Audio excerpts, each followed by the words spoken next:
Well, my wife and I decided to go to Jamaica on a vacation over the Christmas holidays one year, and liked it, and kept coming back.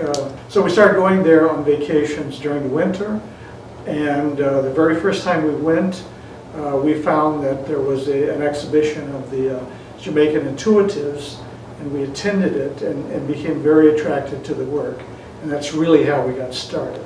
The exhibition that we attended, we were staying the very first time in the city of Ocho Rios, and there's a gallery in Ocho Rios named Harmony Hall, and every year they have an exhibition of the Intuitives.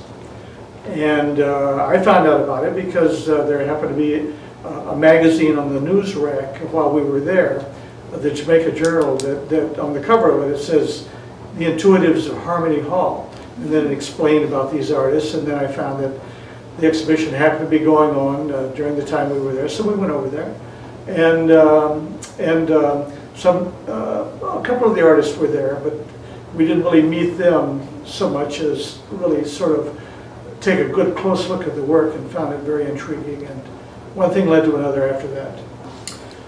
I was never involved in collecting the work or really giving it that much focus. However,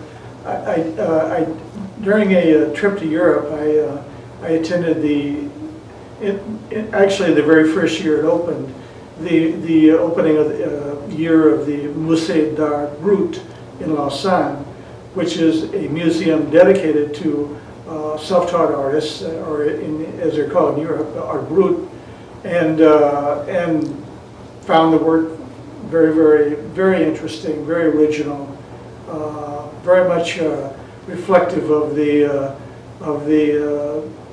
inner world of the creators. So I had some exposure to it, but very, very limited.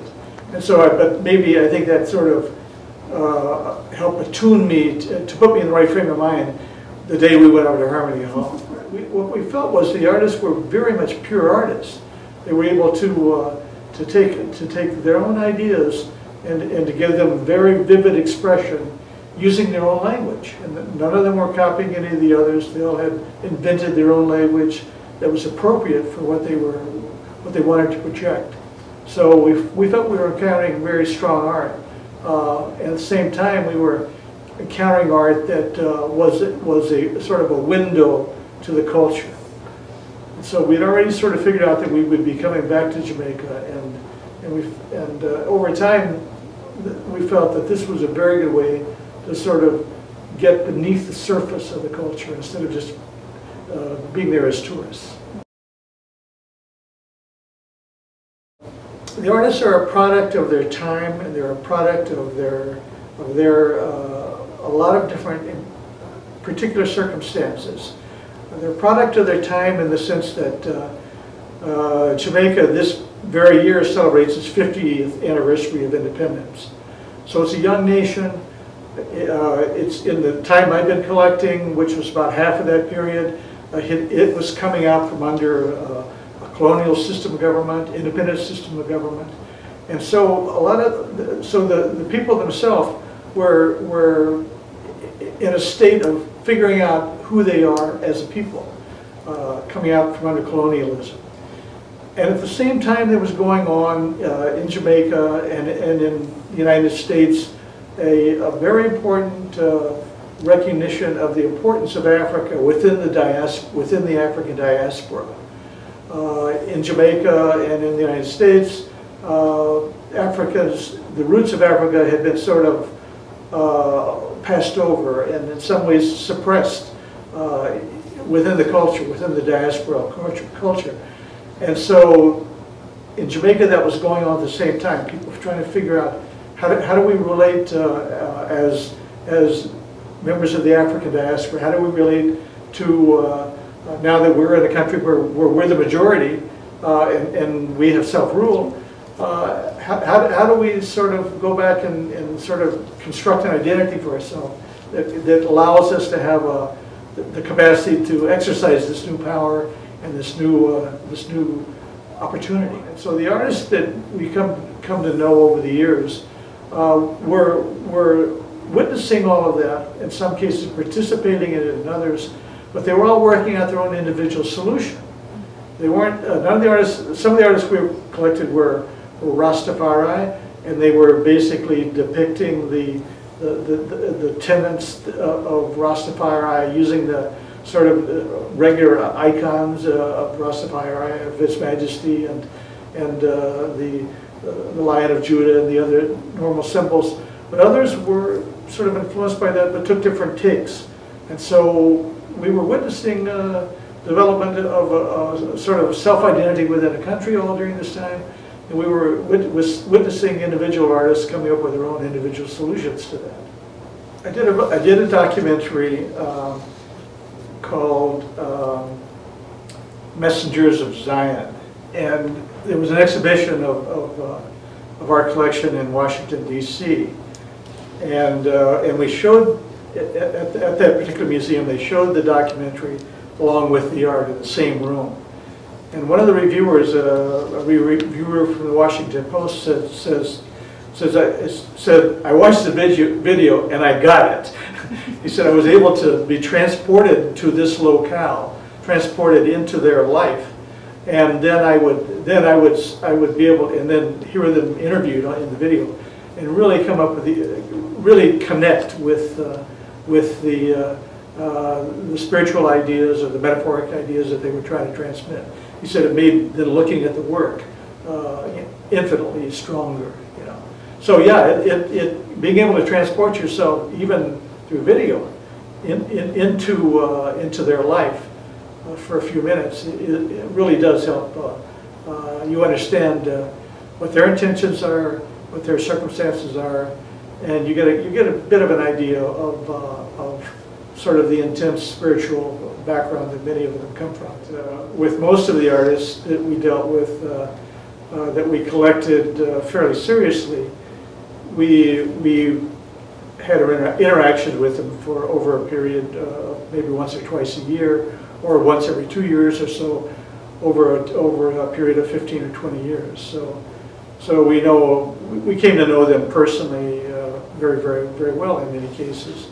What we know about the artists is that in most cases, the reason they're good artists is because they're original thinkers. They share a lot of common ideas, a lot of common wisdom within Jamaica. Sort of the wisdom that was handed down by Marcus Garvey of the importance of being your own person, the importance of standing up for yourself, the importance of joining others as standing up for yourself jointly, the importance of re-establishing your ties with Africa and re-establishing your sense of self-worth. They share that idea. They share the idea of the spiritual life of the earth itself, the idea that the spirit world cohabitates not just in our soul, but in the soul of the animals and the plant life and the physical rocks and structures. So they share that idea too, and they share Bible wisdom, and they share a sense of Jamaican history. So they share a lot of things. But what happens is that all of those ideas that they know about jointly, it goes into their individual heads, and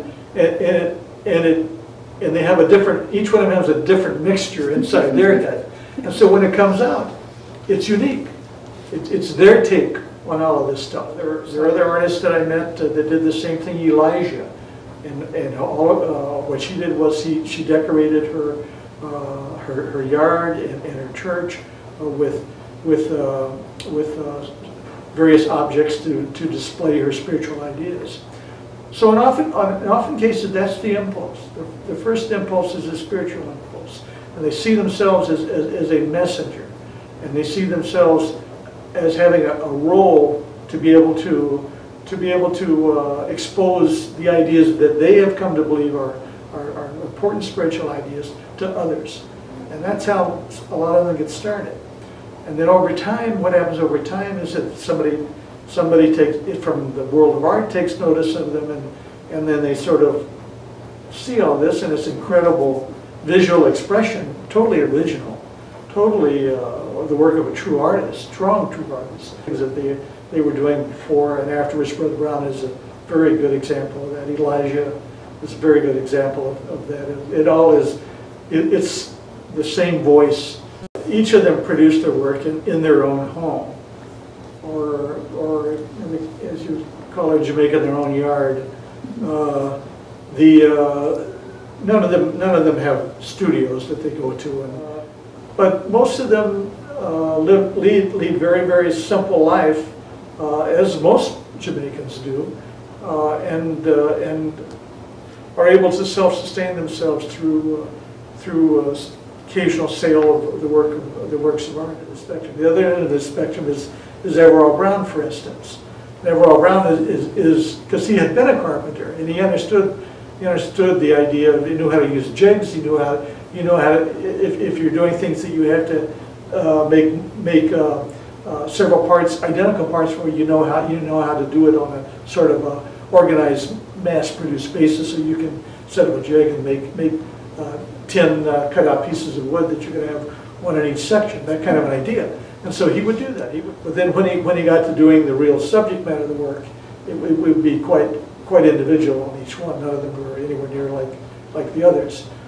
And they were all like Daly, whatever spiritual idea he wanted to depict in that particular one, he would depict. And often they were a spiritual landscape. So that's the type of work he would do, and his method was more organized. And Daly, on the other extreme, was very, very random, but the whole was a complete whole of a diary of his life during that time. A diary of his psyche, I should say, during that time. I guess you would say I'm sort of an unofficial adjunct. Let me explain it. Fairly early on, after I had done some collecting, and my wife and I, when we came to Jamaica, we went 1 year to Ocho Rios, but then the subsequent years we went to Negril over the Christmas holidays, and then that's where we kept coming back every time. So after 3 or 4 years, then I finally went into Kingston, where the National Gallery of Jamaica is located, during the time that they were showing their annual national exhibition. And in the annual national exhibition, they have their works from their trained artists, as well as the intuitives, their self-taught artists. And I spent a lot of time that particular visit looking at the intuitive artists, because that's the ones that I was already focusing on and collecting, because the one exhibition that was going on when I was there was the intuitives in Harmony Hall, and so that's the ones I knew a little bit about. So I spent a lot of time looking at them, and then the deputy director, David Muir, saw me there, and then saw me still there, and then saw me still there, and was curious and came out and talked to me, and I mentioned that I had done that, and was collecting the artists, and that I was actually thinking quite seriously about doing it in a much more intense way, focusing on the intuitives. And so we met, and then next trip to Kingston, I kept in touch with him, and then he agreed to take me around the island to visit all the artists, because most of them don't live in Kingston. They live way back up in the hills, or across the Wagwater River, where Woody lived up on a hillside. And so he knew them all and had visited them, and then took me to meet them and introduced me, and then basically I carried on after that. So basically, what the National Gallery did was say yes to my idea of being sort of their roving ambassador to the artists. They would go out and document them and visit them regularly, and try to keep track of the works and whatnot, and then build this sort of repository of their works, but also document them with audio tape and videotape and photography. And so they understood that they couldn't do that themselves, so they were very happy to take under wing this volunteer who would do that for them. And then from time to time, when they would then do exhibitions, they knew that they then could draw upon my resources to help them to have the Intuitives well represented at the exhibition, that hadn't been collected, the works that hadn't been collected in Kingston, and then at the same time, because I had the collection grown pretty substantially, then there was requests for the collection to be shown in the United States, and so it all worked out very good for the National Gallery because the works got shown in the United States, and then eventually in Europe and South America and Spain and various other places that the works from the collection have been exhibited at. So it was always informal, but it was always an idea that we were really sort of a partnership, that I would do all this, and that whatever time they needed anything from me, that I would help them out in whatever way I could. And so when they had the big Intuitives exhibition in 2006, then they were able to use some of the video, use a lot of the collection. I wrote one of the essays in the catalog for the exhibition. So we're sort of informal partners, helping each other whenever we need each other's help. Well, the reward, I think, the strongest reward comes from the time we spent with the artists. Most of these artists have a strong moral intelligence. They're very spiritual people. Not the religion they practice or their ideas aren't necessarily the ideas that I practice or that I hold sacred. But what I do admire is someone who has a capacity to live a very spiritual life, even if it isn't my religion. That doesn't matter.